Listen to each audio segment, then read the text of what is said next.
The Mercer Ledger, July 12, 2026.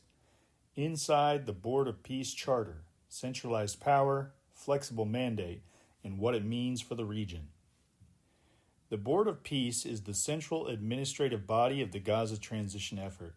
Its founding charter, signed and ratified by President Trump in Davos in January 2026, is the operating manual that defines how it actually functions. Understanding the charter helps explain the mechanics behind the framework we've been tracking, why decisions can move relatively quickly in some areas and where the design itself shapes what is and isn't possible. Chairman-centered structure. The charter creates a highly centralized model. President Trump serves as inaugural chairman with significant authority, including the power to invite or exclude members, break ties, and approve or veto resolutions. Membership is by invitation only, with renewable terms at the chairman's discretion rather than through collective election. This is a deliberate departure from traditional multilateral organizations that rely on rotating leadership or consensus voting. The design prioritizes speed and clear accountability over broad consensus. Mission and scope. The preamble emphasizes pragmatic judgment, common sense solutions, and the courage to depart from approaches and institutions that have too often failed. The mission is broad: promote stability, restore dependable and lawful governance, and secure enduring peace in areas affected or threatened by conflict.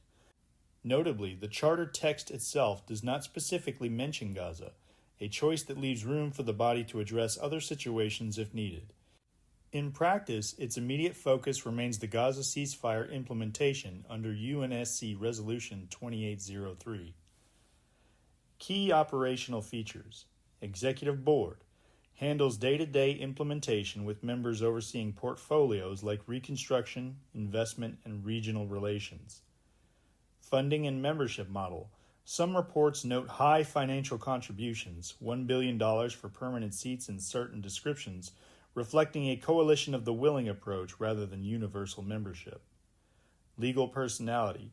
The body was granted international legal personality via the UN resolution for its Gaza role, allowing it to coordinate funding, contracts, and operations. What it means for the region.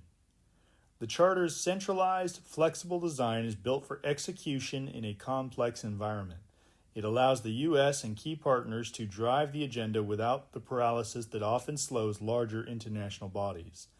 At the same time, its success still depends on buy-in from Israel, Palestinian technocrats, and regional players, and on the ISF's ability to create secure conditions on the ground.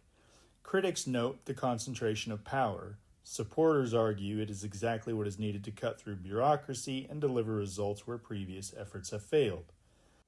Bottom line, the Board of Peace Charter reveals a pragmatic, chairman-driven model designed for speed and flexibility rather than traditional multilateral balance.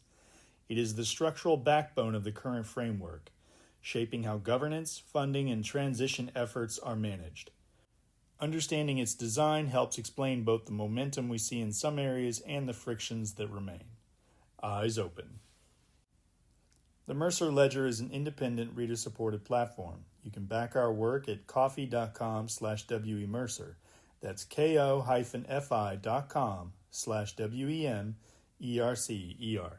And thanks for listening.